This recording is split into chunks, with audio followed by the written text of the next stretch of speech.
অলকানন্দা নির্বাসন পর্ব সংখ্যা ৩। লেখনীতে মম সাহা। মানুষের মৃত্যুর পরদিনগুলো বোধ করি দ্রুত অতিক্রম করে।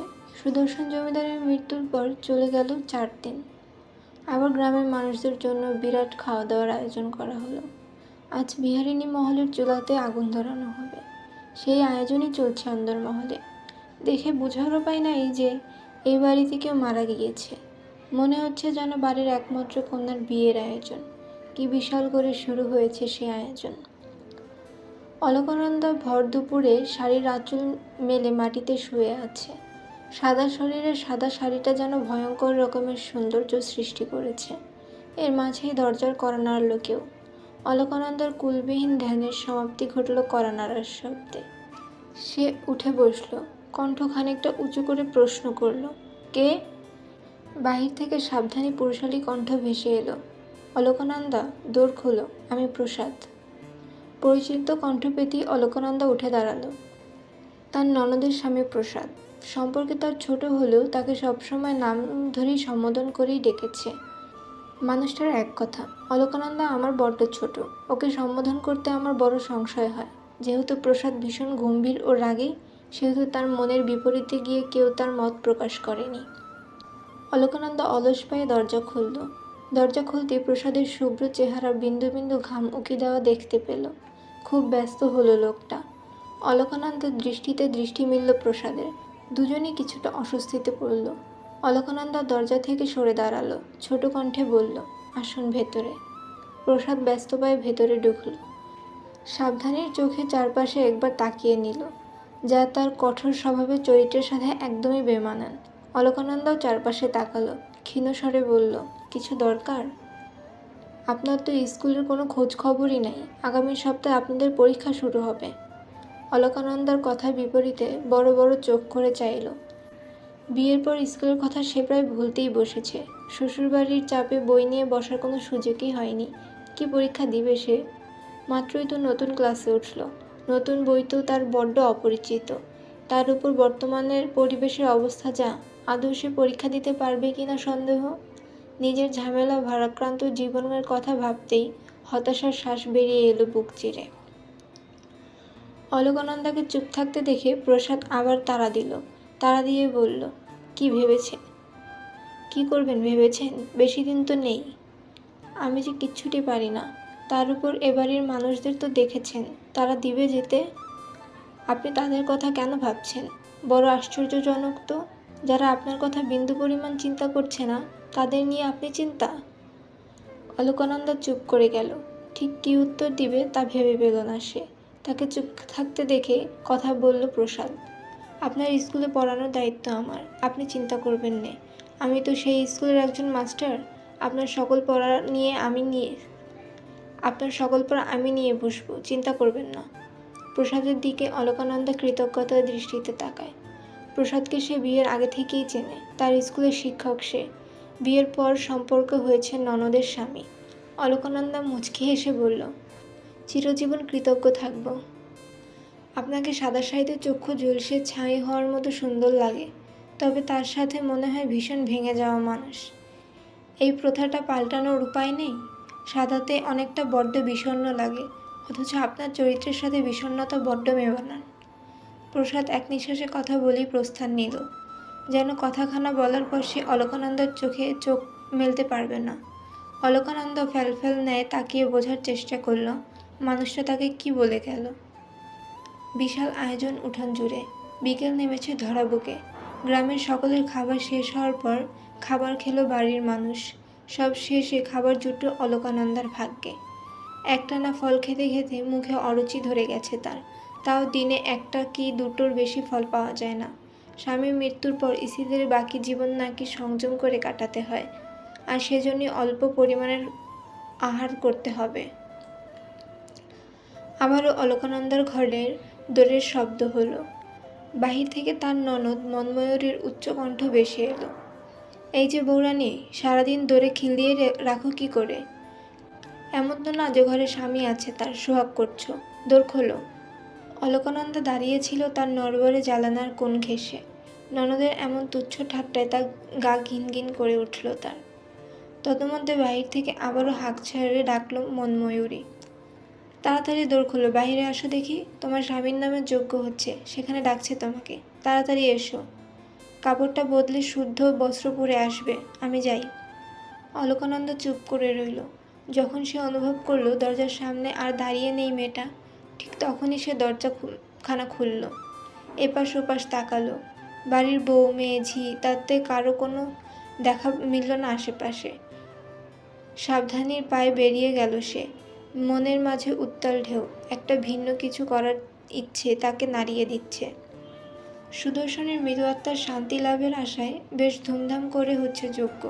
বাড়ির সকলের সে কি চিন্তা, সে কি উৎকণ্ঠা, যজ্ঞ যেন সুষ্ঠুভাবে সম্পন্ন হয়, না হয় ছেলেটা আত্মার শান্তি পাবে না। অথচ যে মেয়েটা বেঁচে রইল বিধবা নামে অভিশপ্ত নিয়ে, তার আত্মার কোনো চিন্তাই নেই যেন কারো। সকলেই এমন ভাব যে স্বামীর সাথে সাথে মেয়েটা যে চিতায় চড়েনি, এটাই তো অনেক। যজ্ঞের প্রায় শেষের দিকে বড় বড় ব্রাহ্মণরা এক ধ্যানে যজ্ঞ করছে। অতঃপর আবারও যখন অলকানন্দাকে ডাকার কথা উঠল, তখনই বড় রাজপ্রাসাদের মতো বাড়িটার সামনে খোলা জায়গাটায় এসে দাঁড়ালো অলকানন্দা। চোখ দাঁড়িয়ে গেল সকলের। গায়ের ভেতর যেন শিরশির করে উঠল ভয়ঙ্কর কোনো অস্তিত্ব। কেঁপে উঠল উপস্থিতি সকল মানুষজন। শুদ্ধ পরিবেশে বজ্রপাতের ন্যায় চিৎকার করে উঠল পুরোহিত। যজ্ঞ ছেড়ে দাঁড়িয়ে গেল সে। দুহাত তুলে বারবার করে বলতে লাগলো, ঘোর অমঙ্গল, ঘোর অমঙ্গল। সদ্য বেধবা মেয়ে ছেলে কিনা লাল বস্ত্র পরিধান করিয়াছে। হে ঈশ্বর, ক্ষমা করো তুমি এই পাপ। রুষ্ট হইও না ঈশ্বর, তুমি রুষ্ট হইও না। যজ্ঞ ছেড়ে দাঁড়িয়ে গেল বাকি সদস্যরাও। লক্ষ্মীদেবী তো দৌড়ে এলেন অলকানন্দার নিকট। দুহাত তুলে মুখের মাঝে চেপে ধরলেন। অপ্রত্যাশিত ঘটনায় স্তব্ধ ভঙ্গিতে বলল, ছ্যাঁচা বউ, এ কি অলক্ষ্মী কার্যকর্ম? তুই বেধবা মেয়ে মানুষ কিনা পড়েছিস লাল কাপড়? তোর ভয় কি একবারও বুক কাঁপল না? আরে স্বামীটা খেয়েছিস 4টা দিনও তো হয়নি। অলকানন্দা যেন পাথর, লাল শাড়িতে দাঁড়িয়ে থাকা জীবিত পাথর। ছুটে এলেন অলকানন্দার মা। মেয়ে জামাইয়ের যজ্ঞে তিনি উপস্থিত ছিলেন। মেয়েটা এমন ভয়ঙ্কর কর্মকাণ্ডে বিস্মিত হয়ে তিনি নিজেও। সে ব্যস্ত পায়ে এগিয়ে এলেন। মেয়ের হাত ধরে অবাক কণ্ঠে জিজ্ঞাসা করলেন, মা, তোর স্বামী আর নেই? কার জন্য তুই এমন রঙিন কাপড় পরেছিস? কেন মা, আমি নিজের জন্য কি এটা পরতে পারি না? হায় হায় গো, এ মেয়ে তো দেখছি বংশটাকে নির্বংশ করে ছাড়বে। এই পাপ তো মরলেও যাবে না। ঠাকুরমশাই, আপনি বিধান দেন কি করতে হবে। এ মেয়ে উন্মাদ হয়ে গিয়েছে। স্বামী মারা যাওয়ার পর সে অদ্ভুত কাজ করছে। নন্দনমশাইয়ের এ কথার বিপরীতে ব্রাহ্মণরা মাথা নাড়ে। অলকানন্দার পা থেকে মাথা অবধি চোখ বুলিয়ে বলে, ওকে ওর স্বামীর সাথে দাহ করা উচিত ছিল। ওর স্বামীর শোকে বোধহয় পাগল হইয়া গিয়েছে। তাহলে এর থেকে বাঁচার কী উপায়? তোমাদের এই পুত্রবধূর ওর স্বামীর পাশে দাহ করো। ও যে ঘোর অন্যায় করিয়াছে। জীবিত অবস্থায় ওর দেহ আগুনে জ্বালিয়ে দেওয়ার সেই পাপ পড়ে যাবে, না হয় তোমার বংশের জন্য বিপদ ডেকে আনবে। পুরোহিতের কথায় উপস্থিত সে সকলের গায়ে কাঁটা দিয়ে উঠল। উদ্বেগ দেখা দিল না অলকানন্দার দেহে। সেও যেন দেখতে চায় রঙিন হওয়ার জন্য তাকে কতটুকু পুড়তে হবে। নন্দনমশাই লক্ষ্মীদেবীর ঠোঁটের কোণে ঘেঁষে লুটোপুটি খেল ক্ষীণ হাসির রেখা। 16 বর্ষীয় মেয়েটার অস্তিত্ব পোড়ানোর মাঝেই যেন তাদের সব সুখ। পৃথিবীর সবচেয়ে তৃপ্তিকর ব্যাপারটা বোধহয় এটাই। আরম্ভপূর্ণভাবে উলুধ্বনি দেওয়া শুরু করল বাড়ির মেয়ে দুজন, যেন পুরোহিতের বিধান তাকে স্বর্গের পৌঁছে দিবে। যজ্ঞ যেহেতু বিরাট কর্মীয় কাজ, সেহেতু সেখানে কিছু পরিচিত মানুষ ও আত্মীয় স্বজনও ছিল। মুহূর্তেই কথা খানি ছড়িয়ে পড়ল গ্রামের মাঝে। সতীদাহ প্রথাটা বিলুপ্ত হয়েছে সেই কোন যুগে? এত বছর পর আবার সেই প্রথা দেখতে পাবে ভেবে মানুষদের আনন্দের উল্লাসের সীমা রইল না। সবটাই চুপ করে দেখল অলকানন্দা। তার নীরবতা হয়তো বলল, সে পৃথিবীর মানুষের পৈশাসিক সুখের হৃদয়ে ভরে দেখতে চায়, অথচ মুখ ফুটল না সে বলি। প্রথম প্রতিবাদী কণ্ঠ জেগে উঠল সুরবালা। ঘোর প্রতিবাদ করে বলল, এ হয় না ঠাকুরমশাই। মেয়েটার জীবনটা কতটুকুই বা? 16 পেরিয়ে এখনও তো 17তেও পড়েনি। জীবনে কতটুকু দেখেছে সে? এটা কোনো বিধানই হতে পারে না। সুরবালার প্রতিবাদে ক্ষেপে গেলেন ঠাকুরমশাই। ছিছি করে বললেন, আপনি তো সুদর্শন জমিদারের মাতা জননী, তাই না? আপনি কেমন করিয়া আপনার পুত্রের এমন অমঙ্গল ইতিবাচকের মতো প্রশ্ন করছেন? আপনার এই কেমন দুঃসাহস? সুরবালা অলকানন্দার পাশে এসে দাঁড়ালো, শক্ত কণ্ঠে জবাব দিল, আমার ছেলের মঙ্গল আমি অবশ্যই চাই, তবে কারো অমঙ্গল করে না। আমার পুত্রবধূ প্রয়োজন পড়লে এখনই পোশাক বদলে আসবে, তবু অমন বিধান আপনি দেবেন না। যে অন্যায়টি ঘটিয়া গিয়াছে তার কোনো ক্ষমা হয় না মাতা। এর সতীদাহ করাটা কতটা পুণ্যের আপনি তা যদি জানিতেন তবে আর অমত পোষণ করিতেন না। পুরোহিত কথায় কিছুটা বোধহয় দমে গেল সুরবালা। তার আর প্রতিবাদী কণ্ঠ ভেসে এলো না। যাই হোক, পাপ পুণ্যের ভয় তো সকলেরই থাকে। সে আর প্রতিবাদ না করে স্বয়ং সাবধানীর কণ্ঠে অলকানন্দাকে বলল, বউ, এখন কাপড়খানা বদলে এসো। সুরবালার এই আদেশটি যেন পরম অবহেলায় ঝেড়ে দিল অলকানন্দা। বরং ক্ষীণ স্বরে বলল, আমি লাল রঙের কাপড়টাই পরে থাকবো মা। সুরবালা অবাক হলেন, বিস্মিত হলো উপস্থিত সকলে। মেয়েটা যে একদম উচ্ছন্নে গিয়েছে তা তার আর বলার অপেক্ষা রাখে না। পুরোহিত ধমকে উঠলেন, এই কন্যা শাস্তি তো হতেই হবে অবশ্যই। স্বামীর আর নারীর এমন ইচ্ছে বড় আশ্চর্যজনক। আমার বিধানই ধার্য করা হইল, এই মেয়েকে খুব শীঘ্রই চিতায় ওঠানোর ব্যবস্থা করা হোক। আপনার মাও তো জীবিত আছে ব্রাহ্মণ ঠাকুর, তবে না হয় প্রথাটা সেখান থেকেই শুরু হোক। এতক্ষণ পর অলকানন্দার শব্দহারা হামাগুড়ি খেয়ে পড়ল সকলের মাঝে। কাজ করল বিস্ফোরণের মতো। পুরোহিত হয়তো কল্পনাতে এমন কথা আশা করেনি। তার চোখ মুখে ফুটে উঠেছে সেই অনাকাঙ্ক্ষিত কথার তুমুল বিস্ময়তা। অথচ অলকানন্দার ঠোঁটে রহস্যের হাসি। হাসি দেখা দিল দূরে দাঁড়িয়ে থাকা তার ননদের স্বামী প্রসাদের ঠোঁট জুড়ে। পুরোহিত হোঁচট খেলেন। হতভম্ব কণ্ঠে সংশয় নিয়ে জবাব দিলেন, কি?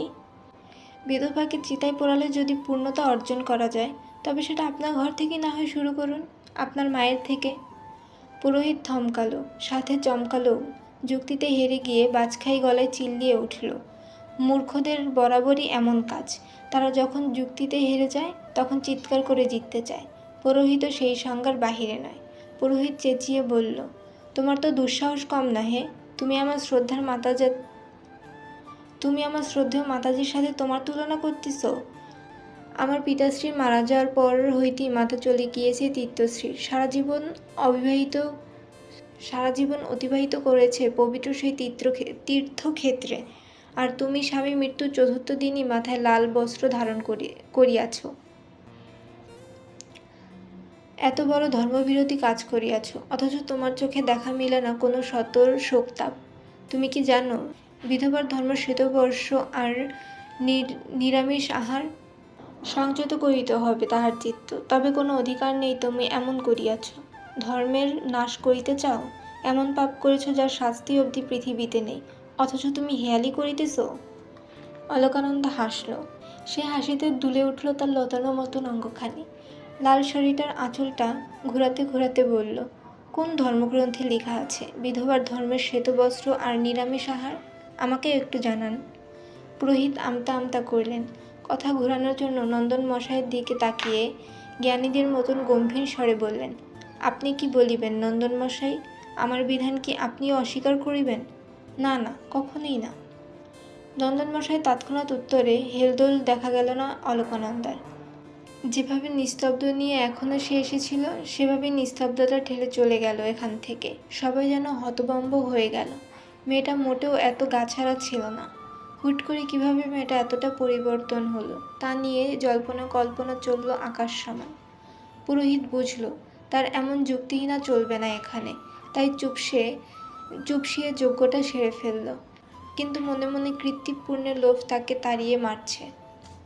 অলকানন্দা জালনার কোল ঘেঁষে দাঁড়িয়ে আছে। তার গায়ে কাঁটা দিয়ে উঠছে বিকালের কথাটা ভাবতেই। ভাগ্যিস তার মনের ভেতরটার ভয়টা তখন মুখ লুকিয়েছিল। না হয় কেমন হতো গতি? আগুনের শিখাই ছিল সমাপ্তি। ছোট মেয়েটার চিত্ত ক্লান্ত হয়ে এলো। লড়তে লড়তে ক্লান্ত সে। ধৈর্য, পড়াশোনা, সাঁতার কাটা, যার জীবনের প্রথম কাজ ছিল, সে কিনা আজ স্বামীর চিতায় আগুনের তাপে ঝলসে যেত। অলকানন্দা দীর্ঘশ্বাস ফেলল। ঘরের ভেতরে লণ্ঠনের আলো মিটমিট করে জ্বলছে। বাহির থেকে ভেসে আসছে কানা করুণ শব্দ। বোধহয় তারও স্বামী মরেছে। চিতায় উঠেছে তার সকল সুখ। হয়তো সেই সুখীতেই কাঁদছে কানাকুয়ো। অলকানন্দার ভাগ্য কেমন, একটু মন খুলে কাদারও সুখ তার নেই। ভাবনার মাঝে অলকানন্দার দরজার করাঘাত পড়ল। নিস্তব্ধতার মাঝে সে শব্দ কেঁপে উঠল অলকানন্দা। ভয় কমানোর জন্য বুকে থুতু দিল। অতঃপর কণ্ঠ উঁচু তুলে তুলে জিজ্ঞাসা করল, কে? বউ, দোর খোলো। নিজের শাশুড়ির কণ্ঠ পেতেই অলকানন্দার মন শান্ত হলো। বিকেলে অবশ্য মানুষটার আদেশ সে অমান্য করেছিল, কিন্তু তার যে এ বাড়িতে সবচেয়ে ভরসার স্থল এটাই, সে কি তা জানে না?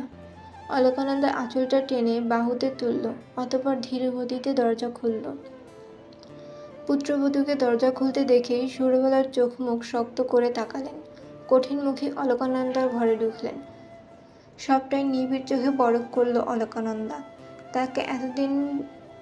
তাকে এতদিন সাথ দেওয়ার মানুষটাও আজ তার উপর রুষ্ট, আর তার বুঝতে অসুবিধা হলো না। তবুও সে ধীর কণ্ঠে বলল, কিছু বলবেন মা? তুমি কি কাউকে পছন্দ করো বউ? শাশুড়ির আকস্মিক এমন প্রশ্নে হতবিহ্বল হলো অলকানন্দা। ফ্যালফ্যাল চেয়ে থেকে বলল, কি বলছেন মা? যা বলছি তার সরাসরি উত্তর দাও বউ। আমার ছেলে মারা গিয়েছে আজ 4 দিন। তুমি চুল কাটবে না বলেছ, আমি মেনেছি। তুমি বাঁচতে চেয়েছ, আমি মেনেছি। কিন্তু আজ তুমি এটা কি করলে বৌমা? মাত্র 4 দিনই বুঝি হাঁপিয়ে গেলে সাদা কাপড়ে? কই, আমিও তো বাঁচতে চেয়েছি, কিন্তু কখনো তো মনে হয়নি রঙিন কাপড় পরলেই আমি বেঁচে থাকবো। তবে তোমার এমন ভ্রমের কারণ কি? আমি তো বেঁচে থাকার জন্য পরিনি, আমি ভালো থাকার জন্য রঙিন কাপড় পরেছি মা। সাদা কাপড়ে ভালো থাকা যায় না? হয়তো ভালো থাকা যায়, কিন্তু কতটুকু ভালো আছি সেটা তো দেখানো যায় না। বউ, আমার ছেলের সাথে 1টা মাস তুমি ছিলে। 1 মাসে 30টা দিন, তার জন্য না হয় কমপক্ষে 1টা মাসই শোক পালন করতে, অথচ তুমি 4টা দিনই হাঁপিয়ে গিয়েছ। ভালো কি একটুও বাসনি? কাকে ভালোবাসবো মা? আপনার ছেলে কখনো আমাকে ভালোবেসেছিল? কেবল রাত্র হলেই যার মনে পড়তো নিশি যাপনের জন্য তার ঘরে একটা বউ আছে।